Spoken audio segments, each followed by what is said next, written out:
開好。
Well, it's the appointed time, and we've formed a quorum. For today's meeting, we have got a paper from the Bureau. It's CB 211241342 bracket 01. I believe the Bureau would like to give an introduction to the paper. Please switch on the mic. I shall be brief. This paper is about our response to issues raised at the two meetings, the 21st of January and the 11th of February.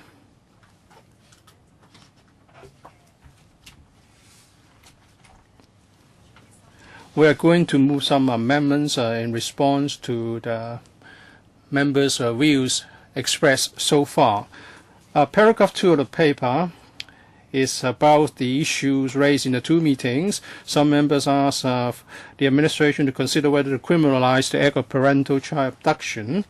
The law in the report of the Law Reform Commission is said that the Commission did consider the existing criminal and civil law in Hong Kong in relation to the removal of child from Hong Kong. And relevant ordinances have been considered, including the Crimes Ordinance, OAPO, and the Protection of Child and Juveniles Ordinance.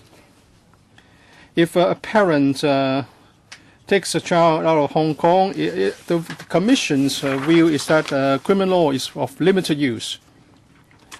And in the consultation paper on guardianship and custody, the LRC also suggested that we should not follow the line of the UK Act in criminalizing parental child abduction.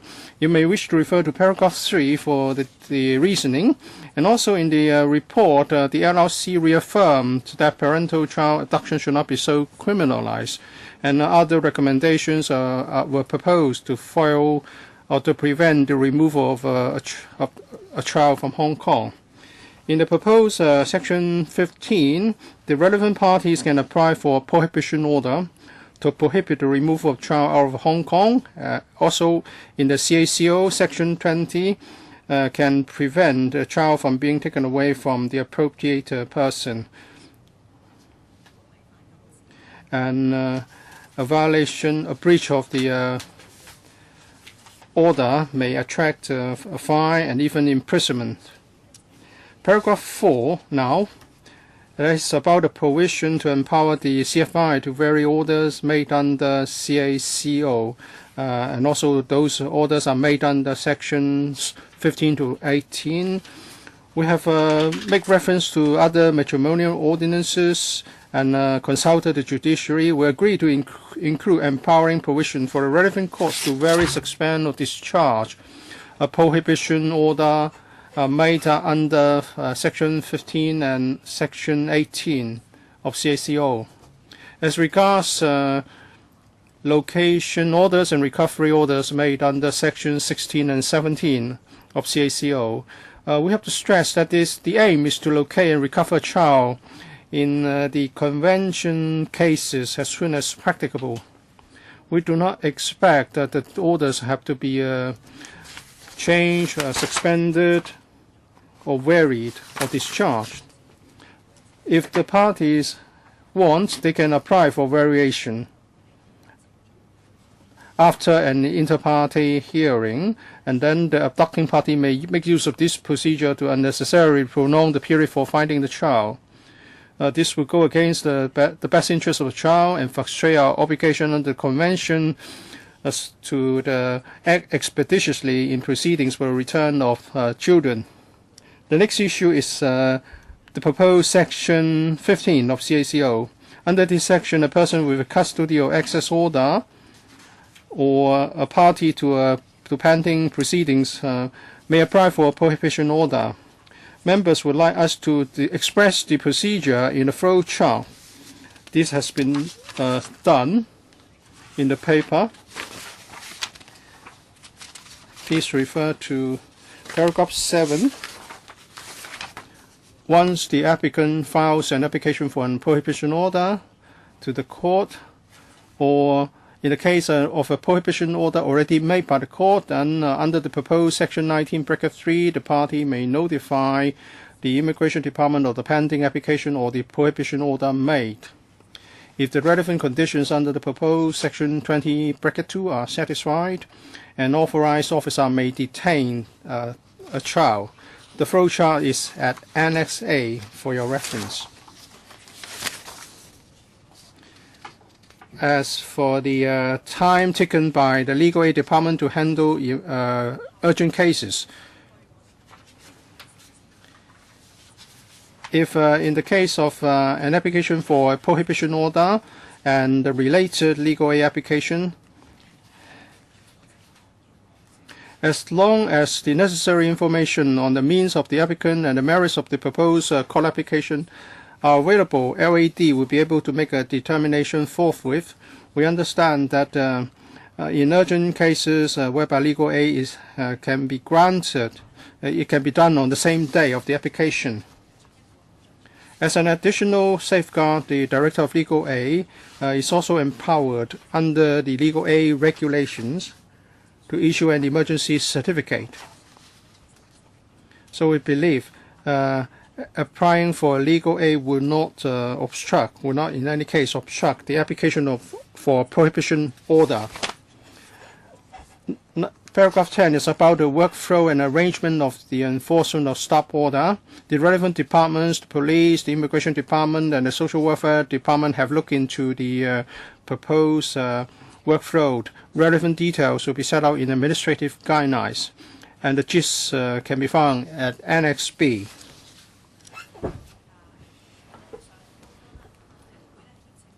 We are going to invite social workers to gain a deeper understanding of the provisions in the bill. Actually, we have consulted the relevant units of SWD and as well as NGOs. We are also going to organize sharing sessions and training programs for frontline staff of SWD and NGOs to facilitate their understanding of the process and procedures under the provisions in the bill.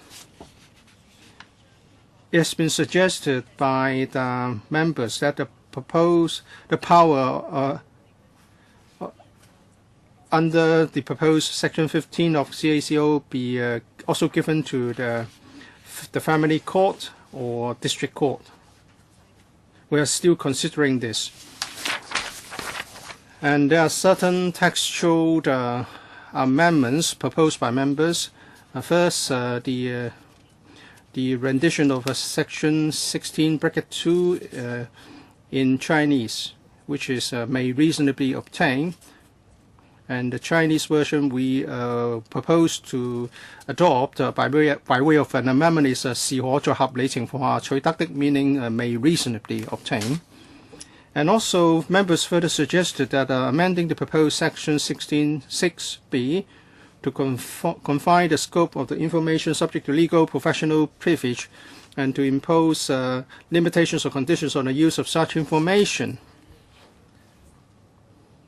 If we look at the proposed Section 16, Bracket 2, the kind of information which a person is required to provide to the court under a location order is limited to applicable information, which is defined as information about the child's whereabouts or other circumstances relevant to locating the child. Therefore, we think the proposed Section 16's scope is already well defined with regard to applicable information. Members are also concerned about how such information may be used. We are still in the process of consulting the judiciary. We revert to members once we have received the reply. Paragraph 16 of the paper now is about the proposed Section 17(2)(f). That is in relation to a recovery order. Again, this is a textual issue. We have carefully considered the way this section is drafted.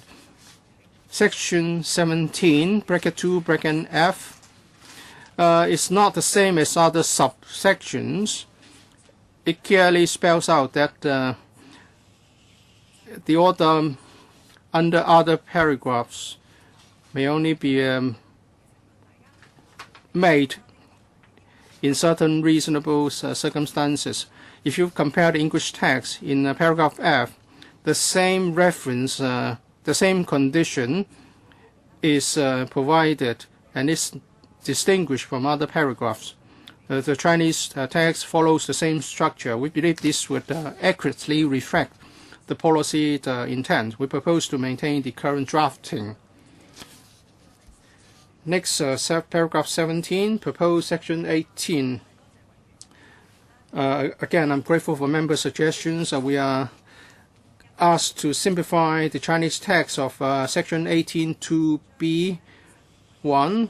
We now propose to amend it to read 只將該兒童帶往或扣留在該國 which is a rendition of the provision Section 18(2)(b) in English.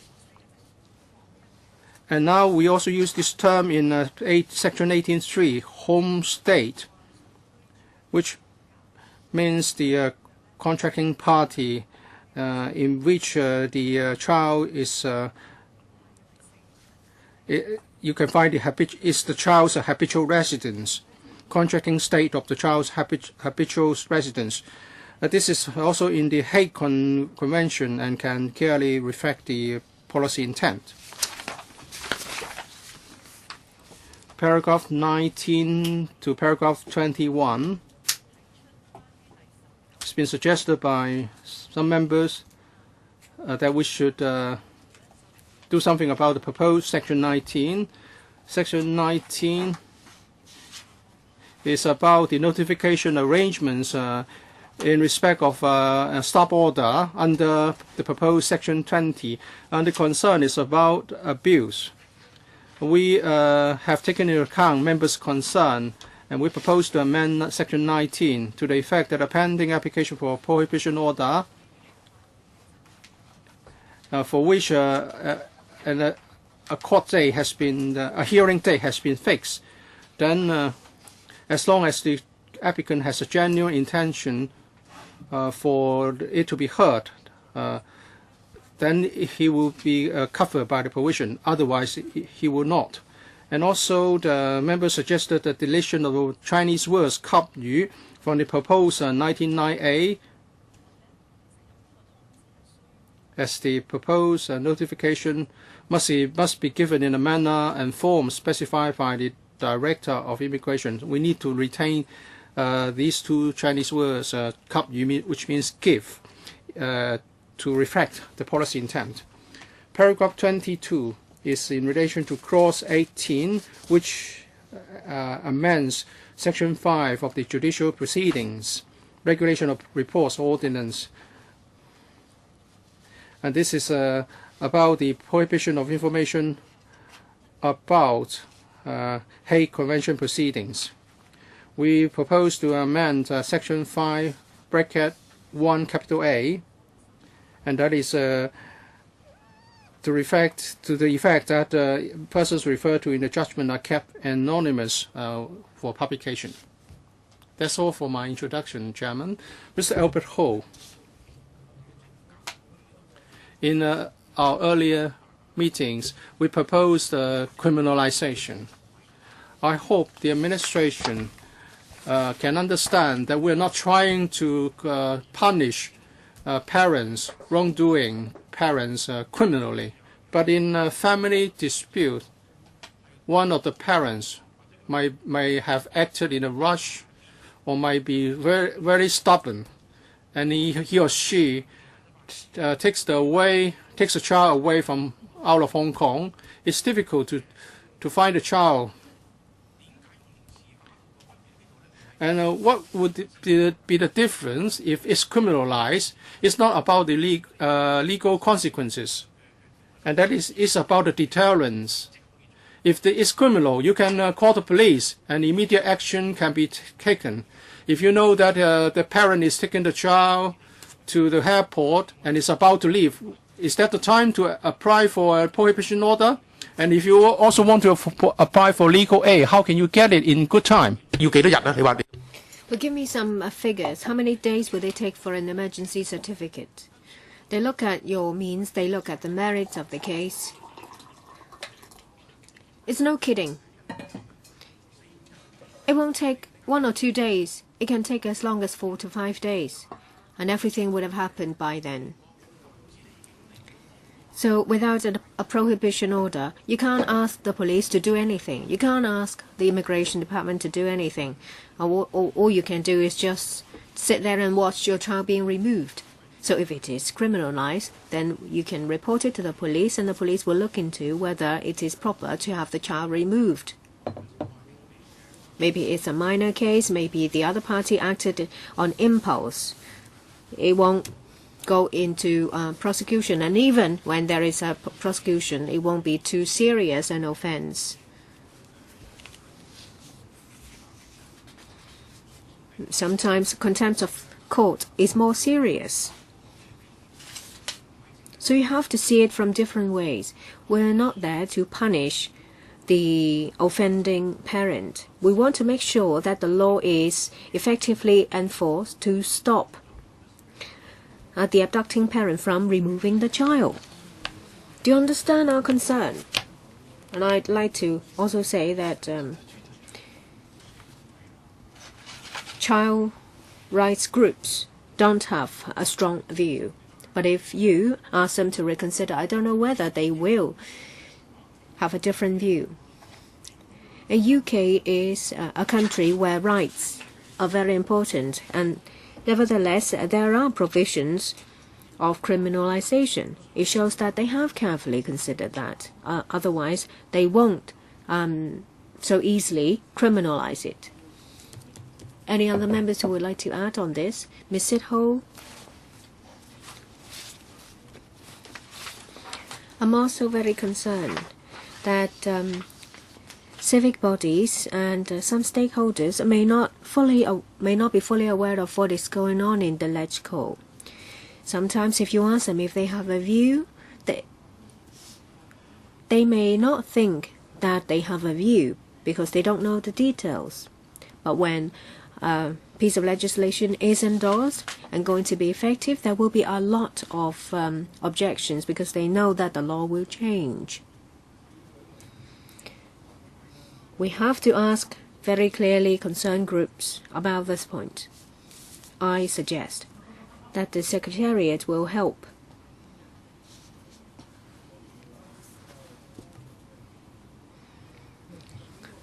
to send letters to groups who have expressed their views related to child rights or family proceedings to seek their views. Clark, have we asked them for their views? Have they been invited? Sorry, speaker's not coming through. So no bodies are interested. Only very few of them. What about the Law Society? Except the Law Society, who has expressed an interest in speaking, in saying their views. I would like to hear from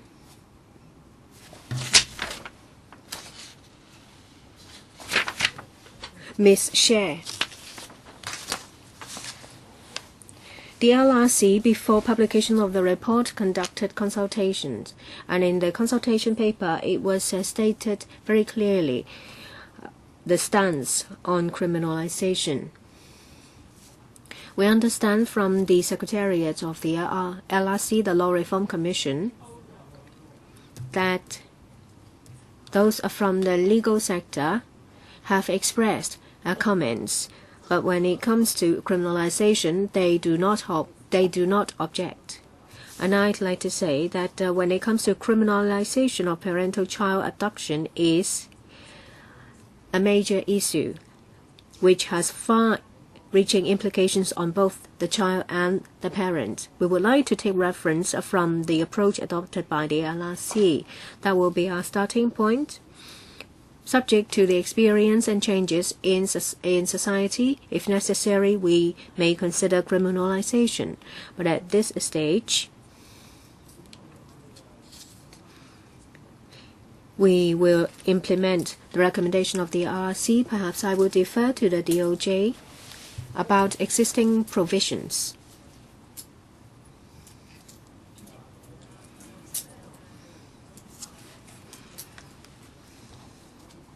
Under the existing law, say for example, offense against the person ordinance, crimes ordinance, there are provisions protecting a child from being abducted. Say for example, crimes ordinance. Abduction of a girl under the age of 16 is a criminal offense. Under the offenses against the person ordinance, abduction of a child under the age of 14 is an offense. And under the Protection of Children and Juveniles Ordinance, Section 26 states that any person who unlawfully takes or causes to be taken any child or juvenile against the will of the father or the mother is a criminal offense. So there are provisions prohibiting abduction of a child. Of course, there is no specific ordinance against parental child abduction. Under the common law, child kidnapping can be committed by either parent. In the consultation of the LRC, the House of Lords case R versus D is mentioned that under common law, a parent can be prosecuted for child abduction, for kidnapping a child. But in general, this is not the best approach to invoke this offense. Contempt of court is a better approach. Well, unless in the most blatant case, so blatant that a reasonable man thinks that there are criminal elements involved. Otherwise, criminal prosecution is not to be considered. The LRC agrees with the view of the House of Lords, and they did not consider criminalizing this act. I think this is also the view of the Policy Bureau. Ms. Ho? Well, those from the legal sector may have a very different mentality and experience from those who are actually involved. Of course, you have to distance yourself, take yourself away, and deal with it in a very objective way when it comes to drafting the law. But for the underprivileged who have actually experienced it, they will see it very differently. We have a paper in front of us. Compare that to a situation in which you may never see your child again. You will be able to feel how different the feelings will be. Perhaps before the law is passed, we should ask the relevant bodies about their views. If they come back with the same view, then there is no problem. But if they have a different view, you at least will have to listen to them. Otherwise, we're just here making a decision based on words on a piece of paper, then we don't fully understand the fear of the parties, and there may be public outcry. Say, for example, the copyright bills, it was passed, but in the end, it was passed in 5 meetings, and there was huge public outcry afterwards. You should draw experience. You should learn a lesson from that. Mr. Alberto, my question wasn't answered. If you foresee a situation when a parent is about to remove the child from Hong Kong, and the other parent would like to stop that, well, since there is no dedicated criminal ordinance related to that, you will have to first take out a prohibition order. But you know that it's very difficult, just like taking out an injunction order. So there is nothing you can do but watch your child being removed. There is no criminal sanction, so the police will not get involved. The immigration department will not get involved. Legal advisor, can you help us? Thank you.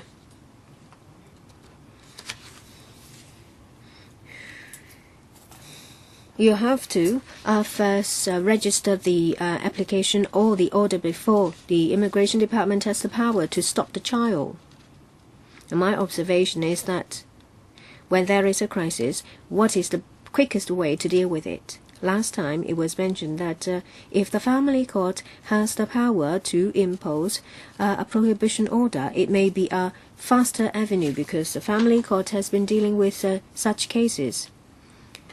And at the time when an application is made for custody, a similar application can be made. So doing it through the family court may be the fastest avenue, than having a separate application done through the CFI. This is something the administration is considering and consulting the judiciary for. Of course, it's very logical. It should be the family court, the judge who's been hearing this case, or a family court judge who's dealing with it. That is logical.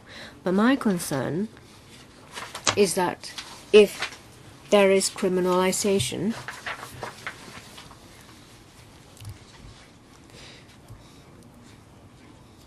it will be a deterrence to a parent who is minded to remove the child. And on top of that, if you foresee that something like this is going to happen, you can alert the police for something to be done instead of having to make an application to the court and then register the order or the application with the immigration department. Time is of essence here. Once a child is removed, you may never see the child again. Well, I've heard members' views. Perhaps when it comes to criminalization, if there are no other views from members, the Secretariat will write to relevant bodies on this point alone to see if they have any views. If they express no views, then we will continue. Otherwise, we'll listen to them. And this will be the way to proceed on the point of criminalization. It would be better to give them the paper as well.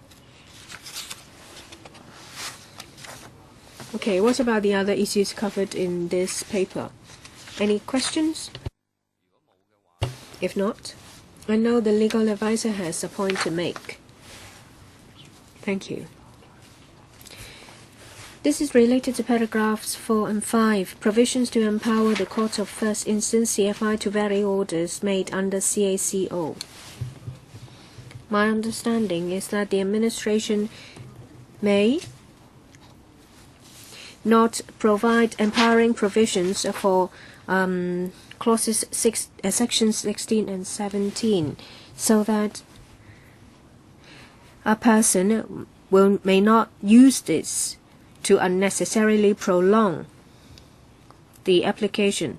But 16 is the location order, 17 is the recovery order. I know that it can be done by ex parte hearing for an order to be made.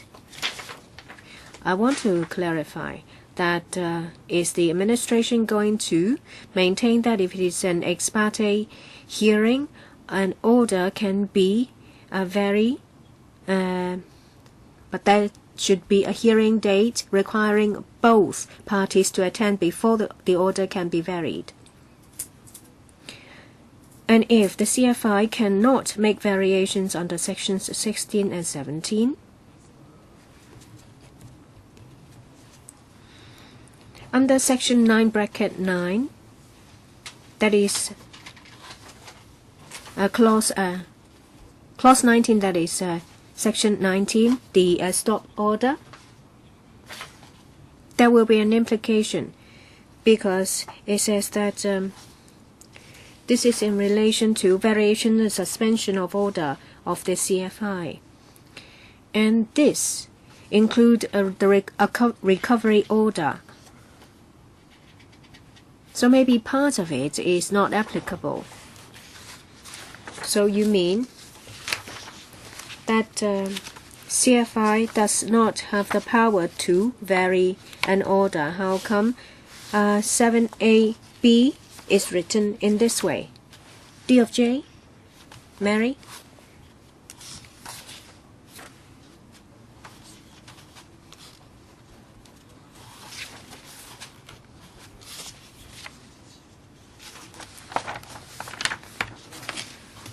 After we've heard suggestions from the subcommittee, from the Bills Committee, we have considered this, and according to the rules of the High Court, if it is an ex parte hearing, the order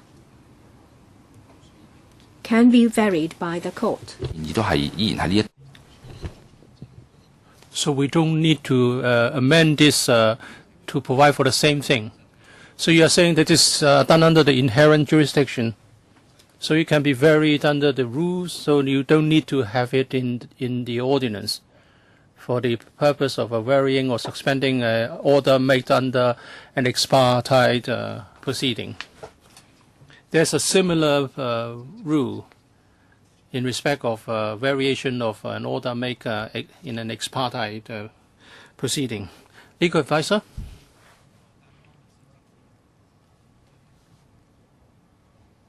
I know that you are going to retain the one on inter partes proceedings. So for section 15 and section 18,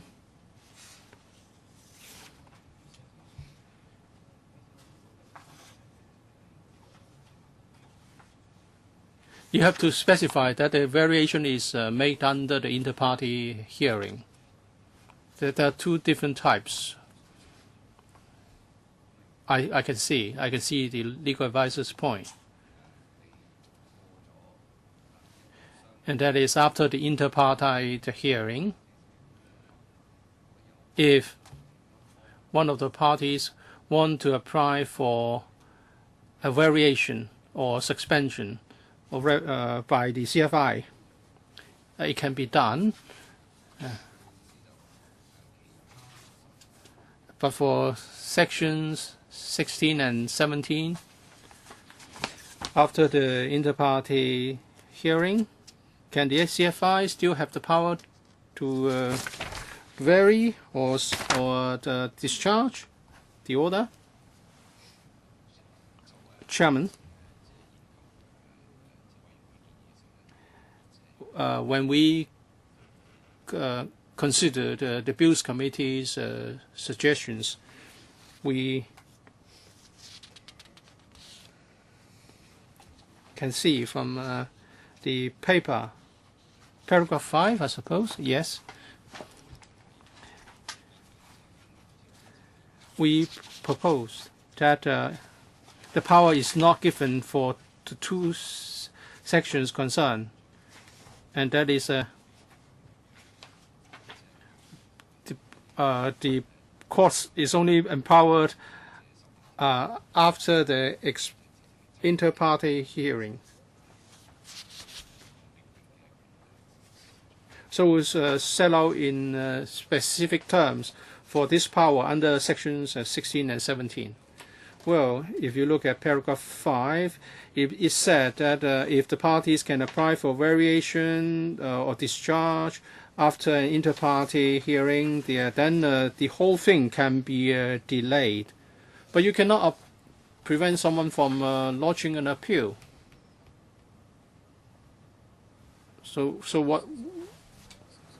Well, if there's an appeal, then we would just adopt the appeal mechanism. It would be with the Court of Appeal, not the CFI. If one of the parties apply for an appeal, then there will be an application for suspension.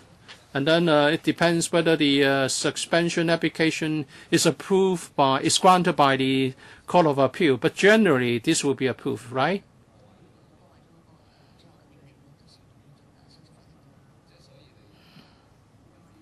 Yes. So the problems will still be there because there may be an appeal. Certainly. Because the right to appeal is preserved. We just don't want to make the proceedings even more complicated than what they are. According to the Bureau, under Section 17, the court will not be given additional power to vary or discharge the order. But Section 17 is about recovery orders. We said in the last meeting that circumstances might have changed, warranting a variation. It's not like an appeal. An appeal may be made because on legal grounds or technical grounds. Recovery orders are about returning the child to a specified person. If the family circumstances have changed and the person specified in the recovery order might not be appropriate anymore. If there has already been an inter-party hearing, the parties cannot go to the CFI for a variation, but they can only go to the Court of Appeal. But it's not about that the initial order was wrong or technically wrong. If the CFI is not empowered to vary the initial order when the circumstances have changed, you take away some flexibility. Well, we have to look at the Hague Convention.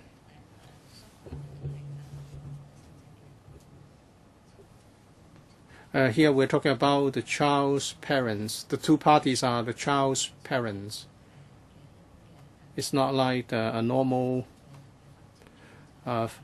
family proceeding where other people may have access or custody rights over the child. In the Hague Convention, there are only two parties: the father,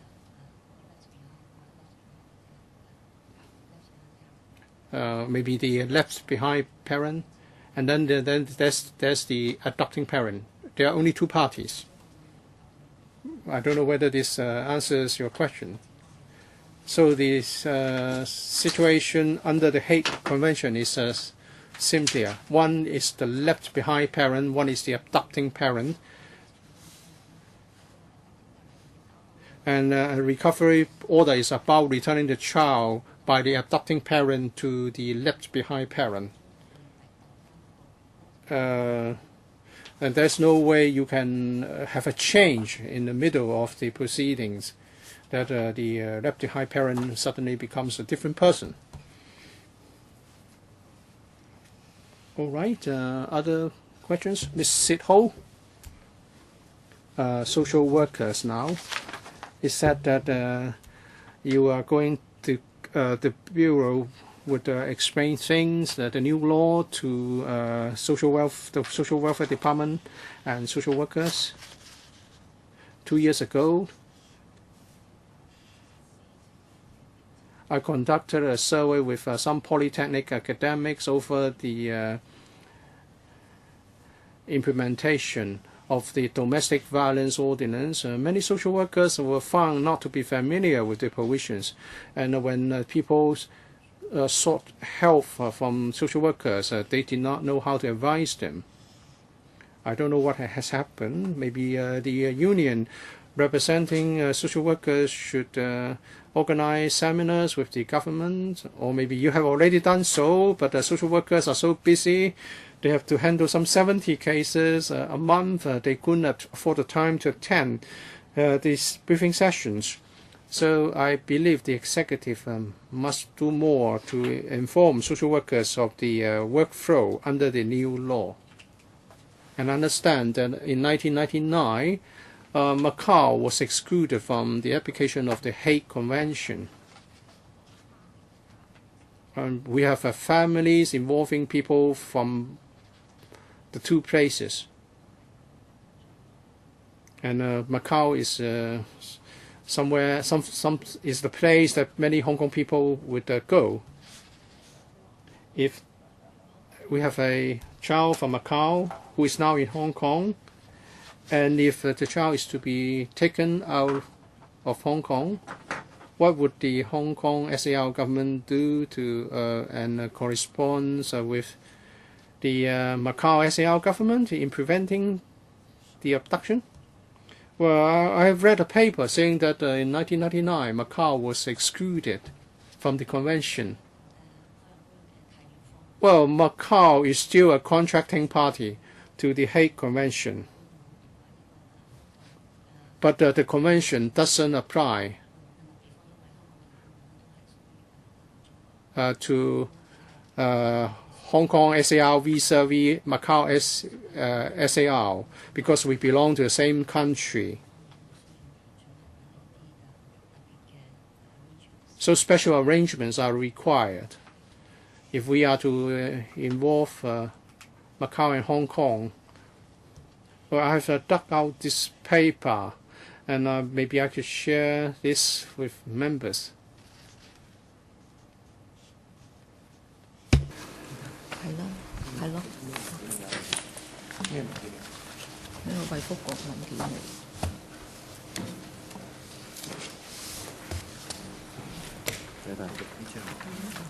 最尾嗰頁啊，主席，最尾同埋尾二嗰頁。Please see the last and the last but one pages. 咁另外有一度咧，亦都講咗就係話，And there's a reference that the SAR government, Hong Kong SAR government, would come up with a separate arrangement with the Macau SAR government. So my question is, what's that? What's that arrangement about? Well, paragraph 11 of this paper of yours is just like what the DOJ has said, and that is after the establishment of the Macau SAR, in relation to the application of the provisions in the Hague Convention, we have to make special arrangements because both places are in the same country. So Macau was removed according to the paper. So, but I think Ms. Ho is saying that in effect, Macau is no longer covered. Well, the word used is removed. Macau, the name Macau is removed from the list. So there must be some arrangement between Hong Kong SAR and Macau SAR. So what is it? Well, they were saying there would be the need to come up with some special arrangement with Macau in the future. Well, that's back in 1999. Now it's 2014. Well, we have started the process of gaining some mutual understanding with the Macau SAR government. When can you come up with the arrangement? But since we are going to change our ordinance, we hope that would be the next step. We have to amend our ordinance first. We'll actually talk to Macau.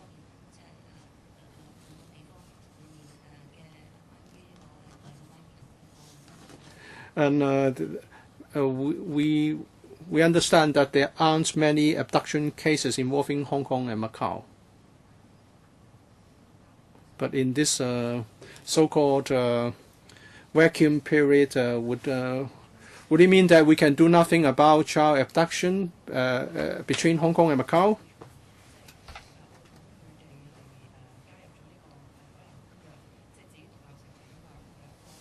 Since Macau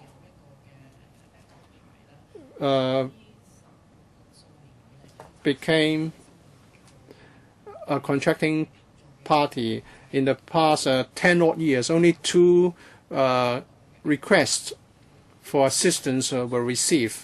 And the 2 requests were not from Hong Kong but from some other places. So at the present moment, we don't see a very urgent need to deal with child abduction from Hong Kong to Macau or vice versa. But we're actively discussing with Macau about the setting up of this arrangement.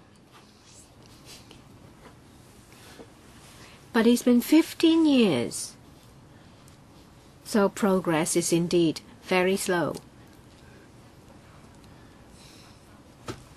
Don't wait until something happens, and people will ask what has been done in the past 15 years. Yes, nothing happened in the past, and there may be only 2 requests for assistance, but it doesn't mean that it is not going to happen. There are more and more such cases. So I'd like to hear from the administration about the progress with discussion with Macau. I know that it takes 2 to tango, so you will have to tell me what you have done as well. I believe the administration has heard loud and clear the views of Ms. Ho. If there are no other questions, I think the administration will need some time to consult the judiciary on the issues you mentioned and the wording of the amendments. Annex A, the flowchart. You have to revert to the relevant panel for further discussion, is that right? Sorry? You mean the High Court Rules Committee? No. I'm talking about the administrative directive.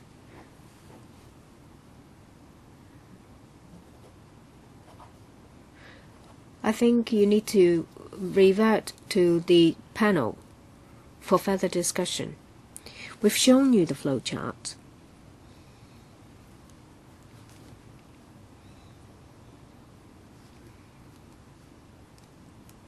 It's rather detailed about the different steps to be taken. We'll collect views and then we can make arrangements for enforcement. There is no need to revert to the panel for discussion on the flowchart. I thought you would. Never mind. If members have any views, please raise them. Members may ask to follow this up in the panel, but we can do it any time in maybe the welfare services panel. When do you plan to come back to us about the revised wordings and the result of the talk with judiciary? We plan to have another meeting at the end of April, depending on the progress of discussion with the judiciary.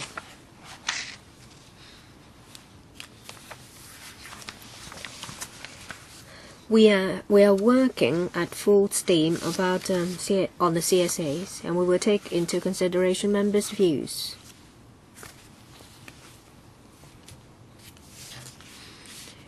If there are no questions, We will wait for the administration to come back to us. Meeting adjourned.